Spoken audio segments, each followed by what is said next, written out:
Sarah Palin once abused the power of her office. The Republican vice presidential nominee has been accused of firing a state commissioner to settle a family dispute. Some Republicans claim the report is being rushed to damage John McCain's presidential campaign before Election Day. Here now for more on this is former Republican House Speaker Newt Gingrich. He's a Fox News contributor and the author of a book, well, many books actually, and this one, Days of Infamy. Mr. Gingrich, thanks very much for joining us. Is there any meat on these bones? Good to be with you. Look, I think if they do conclude that she was too moved by her sister's divorce and that she put too much pressure on, it'll probably be bruising, but not seriously. I mean, most Americans understand, you know, she's not corrupt, she's not taking money, she's not being bribed, she's not doing any of the things that you associate with corruption in government. She's, in fact, deeply involved with her sister, and some of the things that her ex-brother-in-law did, to say the least, were fairly weird. You know, using a taser on a 10-year-old, for example, driving while drunk as a state trooper.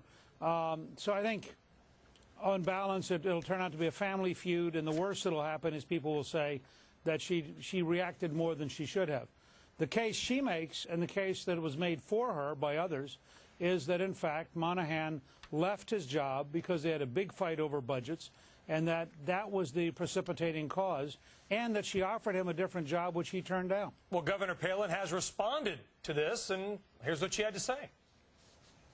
We have nothing to hide, absolutely nothing to hide. So it's a governor's right and responsibility to make sure that they have the right people in the right place at the right time to best serve the people who hired you. And for me, it's the people of Alaska.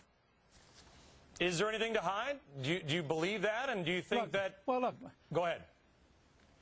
Let me just make a simple point for all of our viewers. She is, as of the time she was picked by John McCain, the most popular governor in the country. Her approval rating in Alaska was above 80%. Alaska is a small state. Everybody in Alaska knew about this story. And I think compared, for example, to Senator Chris Dodd taking a below-market interest mortgage from Countrywide before it went broke, or compared to Chris Dodd and Barack Obama being the #1 and 2 recipients of money from Fannie Mae and Freddie Mac while they were going broke, I think it's pretty hard to argue that a family feud is a big scandal. All right, Newt, I know you're going to hang around.